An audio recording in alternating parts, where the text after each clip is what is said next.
pensiya olayotgan bo'lsangiz, ayniqsa avgust oyida bitta muhim hujjatni topshirish muddati yaqinlashgan bo'lsa, bu ma'lumot siz uchun juda muhim. Chunki ayrim holatlarda pensiya miqdori qayta hisoblanmay qolishi, qo'shimcha to'lovlar berilmasligi yoki indeksatsiya natijasidagi oshirilgan summa vaqtida qo'shilmasligi mumkin. Men bugun sizga oddiy tilda tushuntirib beraman. Kimlar xavotir olishi kerak, kimlar xavotir olmasa ham bo'ladi. Qaysi hujjat haqida gap ketmoqda, uni qayerga va qanday topshirish kerak. Videoni oxirigacha ko'ring, chunki eng ko'p xatolar aynan mayda ko'ringan joylarda bo'ladi. Hozirning o'zida kanalga obuna bo'ling, like bosing. Chunki bunday ma'lumotlar pensiya oluvchilar, ularning farzandlari va yaqinlari uchun juda kerak bo'ladi. Avval ko'pchilik pensionerlar shunday o'ylardi. Pensiya tayinlangan bo'lsa, davlatning o'zi hammasini biladi. Oshsa oshiradi, kamaysa kamaytiradi. Men hech qayerga bormasam ham bo'ladi. Ayrim to'lovlar haqiqatan ham avtomatik tarzda qayta hisoblanadi. Masalan, umumiy indeksatsiya, ya'ni pensiyalarni ma'lum foizga oshirish bo'yicha qaror chiqqanda, asosiy pensiya summasi ko'pincha tizim orqali avtomatik yangilanadi. Lekin amaliyotda shunday holatlar borki, sizning pensiyangizga ta'sir qiladigan ma'lumot davlat tizimida to'liq ko'rinmasligi mumkin.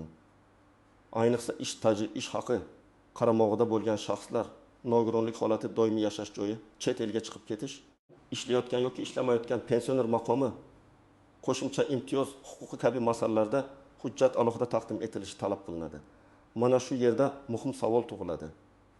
Avgust oyida topshirilishi kerak bo'lgan hujjat nima bo'lishi mumkin? Odatda bu turdagi ogohlantirishlar bir nechta toifa pensionerlarga tegishli bo'ladi. Masalan, ishlamayotgan pensioner ekanini tasdiqlovchi ma'lumot, o'qiyotgan farzand yoki qaramog'idagi shaxs bo'yicha ma'lumotnoma, yashash joyi yoki bank hisobini tasdiqlash hujjati, ish staji va ish haqi bo'yicha arxiv ma'lumotnomasi, nogironlik guruhi yoki parvarish bilan bog'liq tasdiqlovchi hujjatlar. Eng muhim jihat shuki, agar pensiya organi siz haqingizdagi kerakli ma'lumotni o'z vaqtida olmasa, siz huquqingiz bo'lgan oshirilgan to'lovni vaqtida olmasligingiz mumkin. Bu umuman pensiya bermaydi degani emas. Lekin qo'shimcha indeksatsiya, ustama, qayta hisob-kitob yoki kompensatsiya kechikishi, ayrim holatda esa keyingi oyga surilishi mumkin. Oldin ko'p ishlar qog'oz hujjatlar asosida yuritilgan. Pensiyaner tuman pensiya bo'limiga borar, ariza yozar, mehnat daftarchasi, ish haqi ma'lumotnomasi, arxiv hujjati, nogironlik ma'lumotnomasi, pasport nusxasi, bank rekvizitlarini olib borar edi. Hujjat qabul qilingandan keyin mutaxassis uni tekshirardi, hisob-kitob qilardi va pensiyaga qo'shimcha summa qo'shilardi. Hozir ko'plab ma'lumotlar elektron tizim orqali olinadi. Bu yaxshi tomoni, odam kamroq yuradi, navbat kamayadi, ayrim ma'lumotlar avtomatik ko'rinadi. Lekin hamma ma'lumot ham elektron bazalarda to'liq emas. Ayniqsa eski yillarda ishlaganlar, kolxoz, sovxoz, zavod tashkilotlari yopilib ketgan joylarda ishlaganlar, arxiv hujjatlari tartibsiz saqlangan hududlarda ishlaganlar ko'proq muammoga duch keladi. Misol uchun, 1995 yildan 1994 yilgacha bir korxonada ishlagan fuqaroning mehnat daftarchasida yozuv bor, lekin ish haqi ma'lumotnomasi topilmagan bo'lishi mumkin. Pensiya hisobida ish staji ko'rinadi. Ammo yugurgi ish haqi hisobga olinmasa, pensiya kamroq chiqadi. Keyin u arxivdan ma'lumotnoma olib kelsa, pensiya qayta hisoblanadi. Ammo agar bunday ma'lumotnoma belgilangan muddatda, masalan, avgust oyida topshirilishi kerak bo'lgan davrda topshirilmasa, qayta hisob-kitob kechikadi. Yana bir o'zgarish shuki, ayrim toifalarda ma'lumotni har yili yoki ma'lum muddatda yangilab turish talab qilinadi. Masalan, o'qiyotgan farzandga bog'liq ustama yoki boquvchisini yo'qotganlik pensiyasida kunduzgi ta'limda o'qiyotgani haqidagi ma'lumotnoma muhim bo'lishi mumkin. Talaba o'qishni davom ettirayotgan bo'lsa, hujjat bor. Lekin hujjat taqdim etilmasa, tizim uni avtomatik bilmasligi mumkin. Natijada to'lov to'xtatilishi yoki qayta tekshirishgacha ushlab turilishi ehtimoli bor. Birinchi navbatda ishlamayotgan pensionerlar e'tiborli bo'lishi kerak. Chunki ayrim indeksatsiya va qo'shimcha to'lovlarda ishlayotgan yoki ishlamayotgan maqomi farq qilishi mumkin. Agar siz aslida ishlamayotgan bo'lsangiz, tizimda eski ish joyingiz bo'yicha ma'lumot o'chmagan bo'lsa, sizga tegishli oshirilgan to'lov noto'g'ri hisoblanishi mumkin. Bunday vaziyatda ish joyidan bo'shaganingiz haqidagi buyruq nusxasi, mehnat daftarchasi yozuvi yoki elektron mehnat tizimidagi ma'lumot kerak bo'ladi. Masalan, Hasan aka 2023 yil dekabrda ishdan chiqqan. 2024 yil avgustda pensiya qayta hisoblanishi kerak. Lekin tizimda u hali ham ishlayotgan sifatida ko'rinib qolgan. Agar Hasan aka pensiya bo'limiga borib, ishdan bo'shagani tasdiqlovchi hujjatni topshirmasa, u ishlamayotgan pensionerlarga berilishi kerak bo'lgan ayrim ustamalardan vaqtida foydalana olmasligi mumkin. Bu yerda muammo davlat xohlamayotgani emas, muammo ma'lumot yangilanmaganda. Ikkinchi toifa boquvchisini yo'qotganlik pensiyasi oladiganlar. Agar pensiya 12 yoshdan oshgan, lekin kunduzgi bo'limda o'qiyotgan farzand uchun to'lanayotgan bo'lsa, o'qish joyidan ma'lumotnoma juda muhim. Odatda bunday holatda haqiqatan ham kunduzgi ta'limda o'qiyapti degan tasdiq kerak bo'ladi. Agar avgust yoki sentabr oylariga yaqin yangi o'quv yili boshlanishi munosabati bilan ma'lumotnoma talab qilinsa, uni kechiktirmaslik kerak. Misol qilaylik, Dilnoza opa boquvchisini yo'qotganlik pensiyasini 19 yoshli o'g'li uchun oladi. O'g'li institutda kunduzgi ta'limda o'qiydi. O'tgan yilgi ma'lumotnoma muddati tugagan. Yangi o'quv yili oldidan ma'lumotnoma olib kelinmasa, pensiya organi bolaning o'qishni davom ettirayotganini bilmasligi mumkin. Natijada to'lov vaqtincha to'xtashi yoki qayta tekshirishgacha kechikishi mumkin. Keyin hujjat topshirilgach qayta tiklanadi, lekin odam 1-2 oy pul kutib qoladi. Uchinchi toifa nogironlik pensiyasi yoki nogironlik bo'yicha ustama oluvchilar. Nogironlik muddati belgilangan bo'lsa, vaziyat oddiyroq. Lekin nogironlik ma'lum muddatga berilgan bo'lsa, qayta tibbiy ko'rik natijalari, yangi ma'lumotnoma, guruh o'zgargani yoki muddati uzaytirilgani haqidagi hujjat juda muhim. Agar muddat tugasa va yangi hujjat topshirilmasa, ustama yoki pensiya to'lovi qayta ko'rib chiqiladi. To'rtinchi toifa ish staji yoki ish haqi bo'yicha hujjatlari to'liq bo'lmagan pensionerlar. Men amaliyotda eng ko'p uchratadigan muammo shu, odam 30 yil ishlagan, lekin pensiya hisobida 24 yil ko'rinadi. Yoki odam bir davrda yaxshi maosh olgan, lekin arxiv ma'lumotnomasi yo'qligi sababli o'sha maosh hisobga kirmagan. Bunday vaziyatda birgina arxiv ma'lumotnomasi pensiya miqdorini sezilarli oshirishi mumkin. Masalan, O'ktam aka 1990 yillarda zavodda ustabosh bo'lib ishlagan. O'sha paytda maoshi oddiy ishchilarnikidan ancha yuqori bo'lgan. Pensiya tayinlanganda faqat mehnat daftarchasi qabul qilingan, ish haqi bo'yicha aniq ma'lumot yo'q. Keyin O'ktam aka arxivdan 5 yillik ish haqi ma'lumotnomasini topdi. Agar bu hujjatni vaqtida topshirsa, pensiya qayta hisoblanishi mumkin. Agar topshirmasa, u har oy olishi mumkin bo'lgan qo'shimcha summadan vaqtincha mahrum bo'ladi. Agar siz oddiy yoshga doir pensiya olayotgan bo'lsangiz, barcha hujjatlaringiz avvaldan to'liq bo'lsa, yashash joyingiz, bank kartangiz, ishlash maqomingiz, nogironlik yoki qaramog'idagi shaxslar bo'yicha hech qanday o'zgarish bo'lmasa, odatda umumiy indeksatsiya sizga avtomatik qo'llanadi. Ya'ni har bir pensioner har safar albatta pensiya bo'limiga yugurishi shart emas. Lekin men baribir bitta narsani maslahat beraman. Menga aloqasi yo'q deb butunlay beparvo bo'lmang. Telefon orqali yoki yagona interaktiv davlat xizmatlari portali orqali, mahalla mas'ullari yoki pensiya bo'limi orqali o'z ma'lumotlaringiz to'g'ri ko'rinayotganini tekshirib qo'yish foydali. Chunki xato bor yo'qligini oldindan bilish kechikib bilishdan yaxshiroq. Masalan, siz bank kartangizni almashtirgansiz, lekin pensiya bo'limida eski hisob raqami turibdi. Yoki familiyangiz o'zgargan, pasport ma'lumotingiz yangilangan, lekin tizimda eski ma'lumot qolgan. Bunday mayda ko'ringan narsalar ham to'lov kechikishiga sabab bo'lishi mumkin. Asosiy qoida shuki, agar pensiyangizga ta'sir qiladigan biror holat o'zgargan bo'lsa, uni tasdiqlovchi hujjatni o'z vaqtida taqdim eting. O'zgarish bo'lmasa va barcha ma'lumotlar tizimda to'g'ri bo'lsa, ortiqcha xavotirga hojat yo'q. Keling, oddiy misollar bilan ko'rib chiqamiz. Aytaylik, pensioner 200 ming so'm pensiya oladi. Indeksatsiya 10% bo'lsa, nazariy jihatdan uning pensiyasi 20 ming so'mga oshib 1.320 ming so'm bo'lishi mumkin. Agar hamma ma'lumot to'g'ri bo'lsa, bu oshish avtomatik qo'shiladi. Lekin shu pensioner ishlamayotgan maqomida bo'lishi kerak. Tizimda esa ishlayotgan deb ko'rinsa, ayrim ustama yoki qayta hisob-kitob to'liq qo'llanmasligi mumkin. Natijada u 1.220 ming so'm o'rniga 1.200 ming yoki 1.280 ming so'm olish ehtimoli bor. Bu raqamlar shartli misol. Lekin mantiq shunday. hujjat to'liq bo'lmasa, hisob ham to'liq bo'lmaydi. Yana bir misol. Boquvchisini yo'qotganlik pensiyasida 20 yoshli talaba bor. Har oy 800 ming so'm to'lov olinadi. Talaba kunduzgi o'qishda ekanini tasdiqlovchi ma'lumotnoma avgust oyida so'ralgan. Lekin oylar keyin topshiramiz deb sentabr oxirigacha cho'zgan. Natijada sentabr to'lovi vaqtincha ushlanib qolishi mumkin. Keyin hujjat topshirilgach qayta to'lanadi. Lekin oylar aynan kerak paytda puldan foydalana olmay qoladi. O'quv yili boshida kontrakt, ijara, yo'l xarajatlari ko'payadigan davrda bu juda noqulay. 3-misol. Pensioner arxividan ish haqi ma'lumotnomasini olib kelish kerak. Agar ma'lumotnoma asosida pensiyasi 1 million so'mdan 1 million so'mga oshsa, farq 25 million so'm. Bir oyda 25 million so'm, 6 oyda 25 million so'm. Hujjatni kechirish oddiy qog'oz masalasi emas, real pul masalasi. Har bir pensioner bir xil vaziyatda emas. Shuning uchun hamma avgustda bitta hujjat topshirmasa indeksatsiya bo'lmaydi deb tushunish noto'g'ri.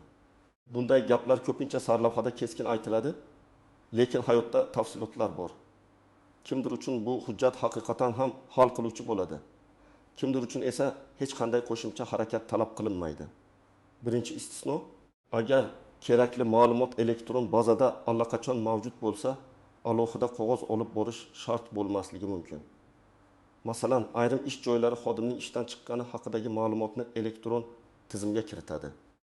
Shunda pensiya bo'limi buni ko'ra oladi. Lekin men shuni ham aytaman. Elektron tizimga ishonish yaxshi, ammo tekshirish undan ham yaxshi.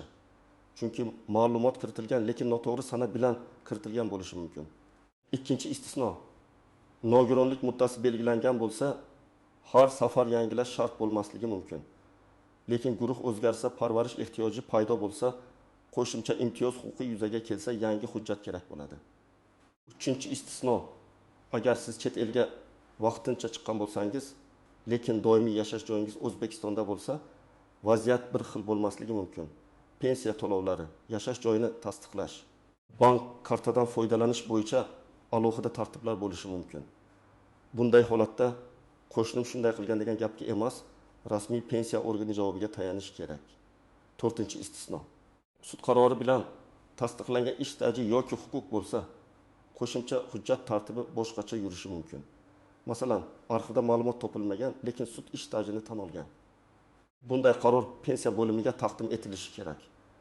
Sud qarori borligi yetarli emas, u pensiya hisobiga kiritilishi ham kerak.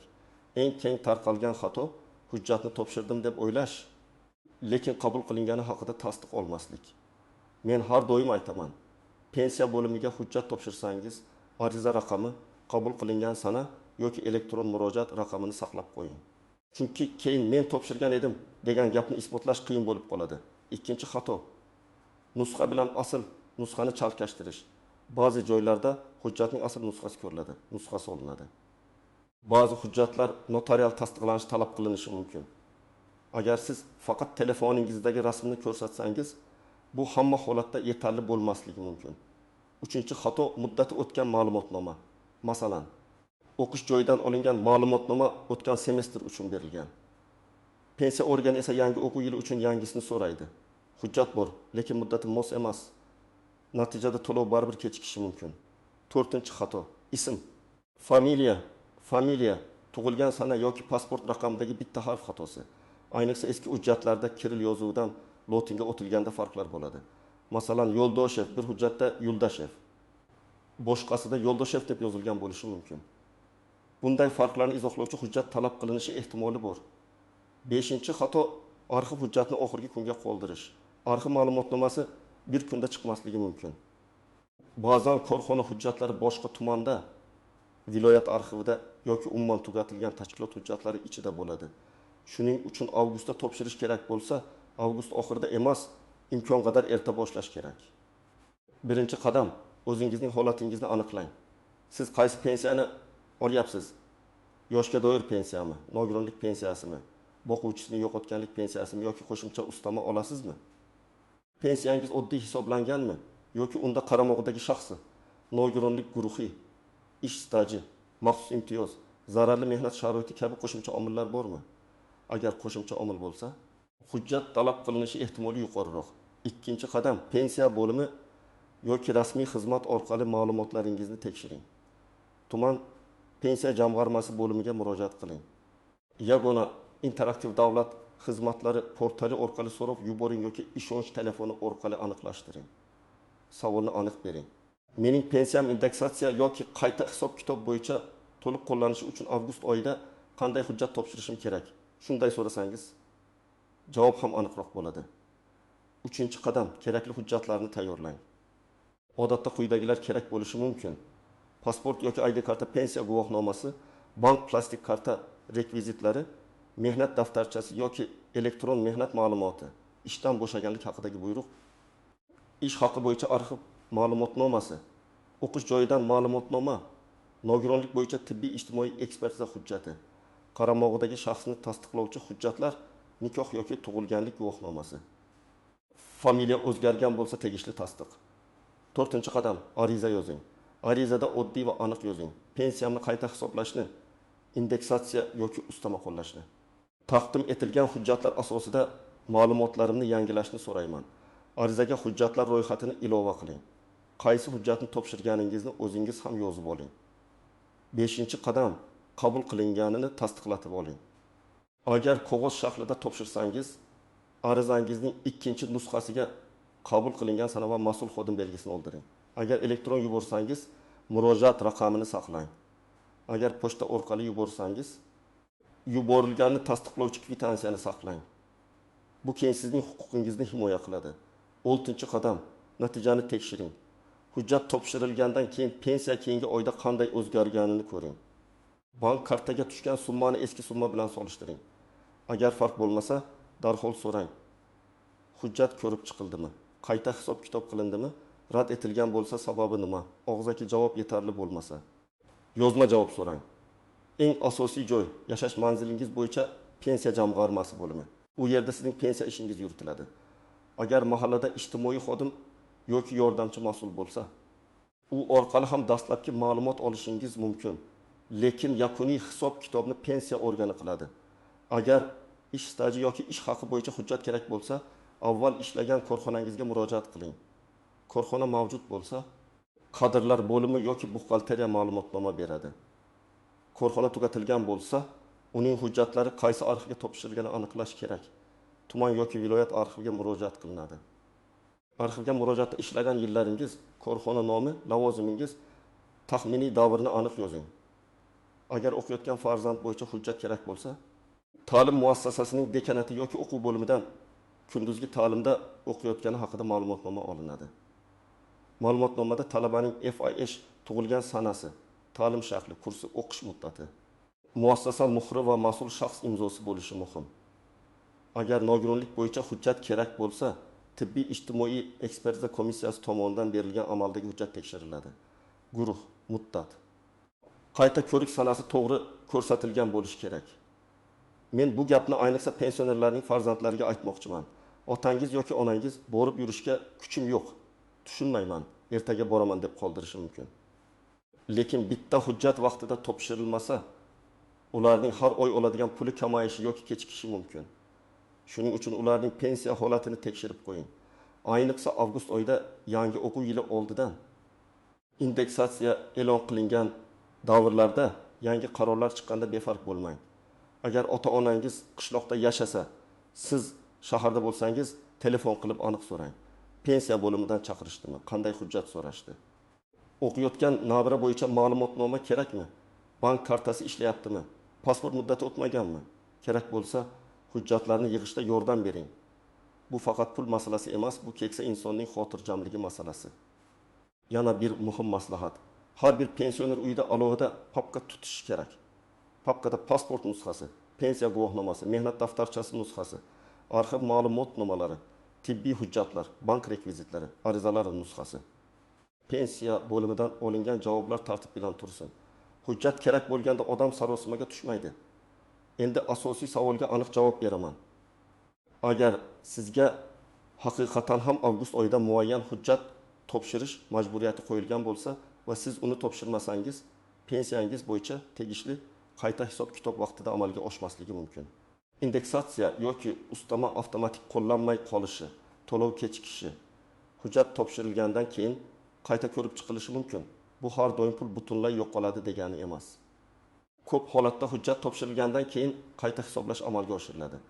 Lekin muammo shundaki, siz pulni aynan kerak paytda ola olmaysiz. Bundan tashqari, ayrim turdagi to'lovlarda muddatlar juda muhim bo'ladi. Kech topshirilgan hujjat bo'yicha to'lov qaysi sanadan hisoblanishi masalasi alohida ko'rib chiqiladi. Shuning uchun keyin bersam ham bo'ladi degan yondashuv xavfli. Agar siz hujjatni topshirishga ulgurmagan bo'lsangiz, vahima qilmang, lekin darhol harakat qiling. Bugunoq pensiya bo'limiga boring yoki rasmiy kanal orqali murojaat qiling. Kechikish sababini tushuntiring, hujjatni ilova qiling, qayta hisoblashni so'rang. Agar rad javobi berilsa, yozma asos talab qiling. Yozma javobsiz huquqingizni himoya qilish qiyin. Bugungi mavzuning asosiy mazmuni shunday. Pensiya indeksatsiyasi ko'p holatda avtomatik amalga oshadi, lekin hamma vaziyatda emas.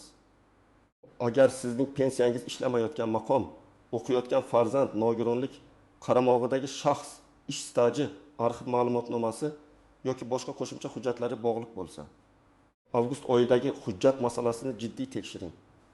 Men sizga eng to'g'ri yo'lni tavsiya qilaman. O'z holatingizni aniqlang. Pensiya bo'limidan aniq so'rang. Kerakli hujjatni tayyorlang. Ariza bilan topshiring. Qabul qilinganini tasdiqlatib oling va keyingi to'lovni tekshiring. Shunda indeksatsiya yoki qayta hisob kitob bo'yicha huquqingiz yo'qolib ketmaydi. Kechikish xavfi kamayadi. Izohlarda yozing.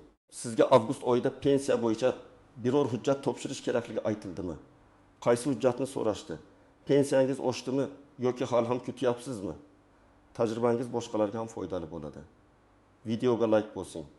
Kanalga obuna bo'ling va yaqinlaringizga ham yuboring, chunki bitta vaqtda topshirilgan hujjat pensionerning har oygi daromadini saqlab qolishi mumkin.